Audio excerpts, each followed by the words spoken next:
Today on Packer Nation Playbook, we analyze the second of two Darnell Savage interceptions in the game against the Bears. Let's do this.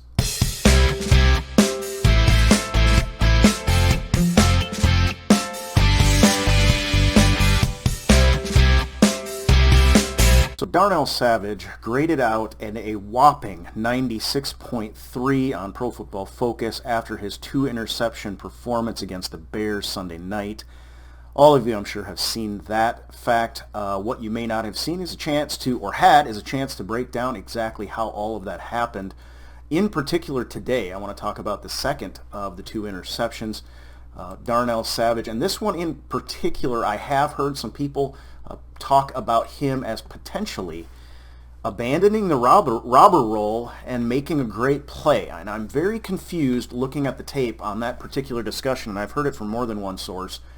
And I've heard it from some pretty super intelligent people, but I am going to have to disagree with that. I will say two things. Number one, I think Darnell Savage played the robber role exactly as the robber role was meant to be and did exactly what the robber role was meant to do to the nth degree in terms of intercepting the ball.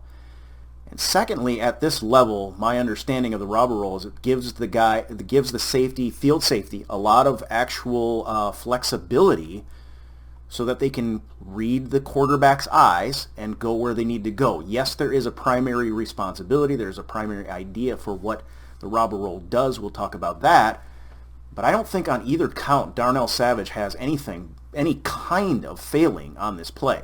If that was the case, I would think he should be docked for it regardless of the interception. And he graded out a 96.3. So I'm a little confused. I did go back to the first interception also. Thought about doing both of these because they're both fun. The first interception is single high man under, so there's no way there's a robber in that particular scenario. This one clearly is. This is the third down and 11 to go by the Bears on the 25-yard line. 8:53 left in the third quarter. The Packers are up 27-10 at this point. And I'm going to roll it forward and take a look at what we've got here and how the Bears set against the Packers on this particular play. So Trubisky's got a single setback. They've got a kind of a bunch formation on their right side, and the Packers show a little bit of. They actually send 5 on this one. They bring Raven Green up to the line, and expecting potentially a run on this expecting a pass on 3rd and 11 without a doubt. But they do send somebody, so they did bring a little extra pressure on this one. And you got Jair Alexander back off the line with that bunch formation. It looks like Shannon Sullivan is up close, along with King, all on that side because you got that bunch formation.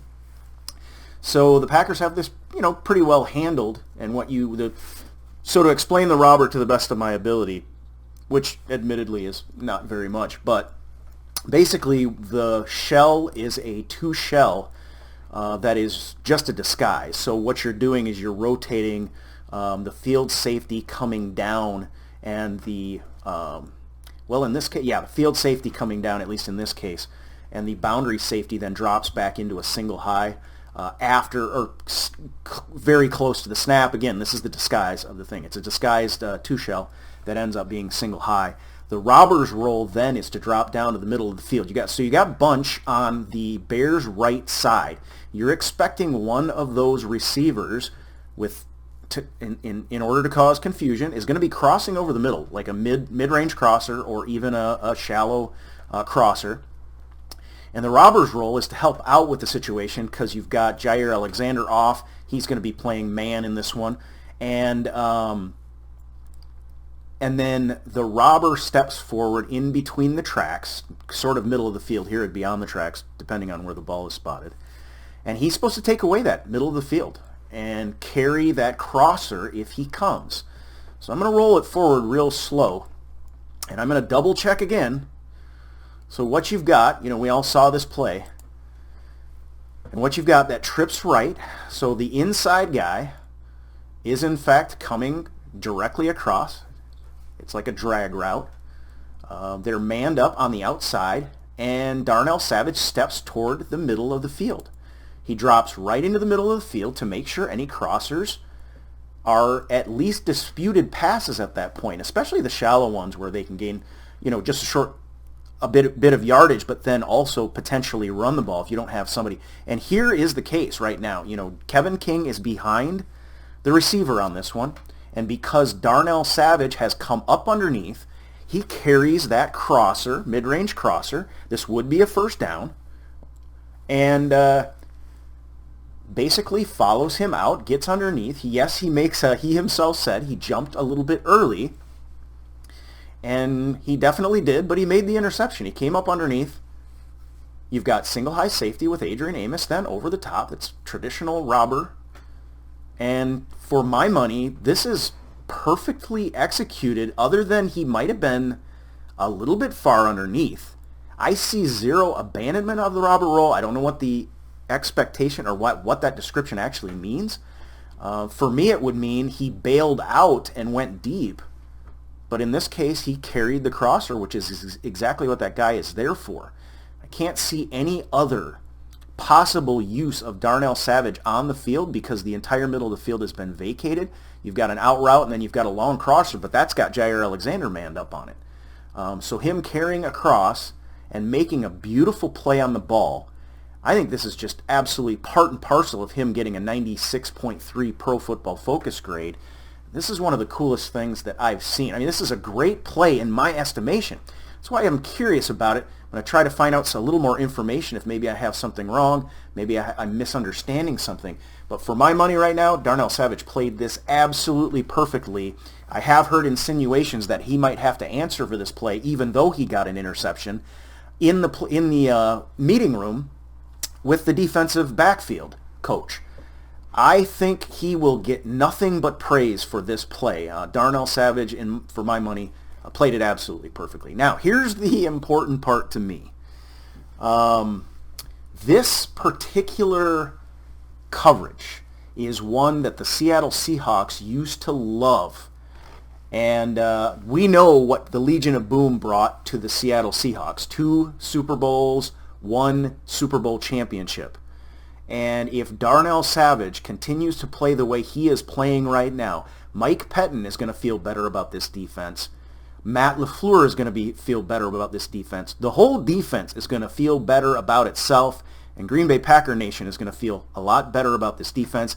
Team can win a lot of games if we've got a safety I think safeties are underrated, and this is big news to me. Him having this kind of a game, again, as Mike McCarthy used to say, you want to see him stack successes. This isn't a guy that has had no success before either, but you want to see him start showing that this is his general and consistent mode of play, to play the way Darnell Savage did against the Bears. Now, we understand that Mitch Trubisky is not a good quarterback. The overthrow on the initial interception was, but it was a great catch. I'm not going to take it away from him. But this one was an athletic play by a guy who was doing, in my mind, exactly what he's supposed to do in his role on the field. And I would expect him to get nothing but accolades. And moving forward, I'm pretty excited if Darnell Savage can continue to build on this success. Again, you score that high, and you've got to expect some kind of regression to the mean as the season plays out. But again, he's going to get a lot of notoriety if he keeps playing at this high of a level. So I thought this was an exciting one. We could go over the other interception as well, but that was more of a just run and catch the ball. And Darnell Savage, ladies and gentlemen, I think he could be really special. We've been looking for a stud safety since Nick Collins, and this is a very different body type. He has a very different way of going about his business. But Darnell Savage could be incredibly important for this Packers defense, getting back to its former ways and getting as far as this Packers team wants to go. So that's Packer Nation Playbook for today. I will see you guys again tomorrow. Go Pack. Packer Nation Worldwide.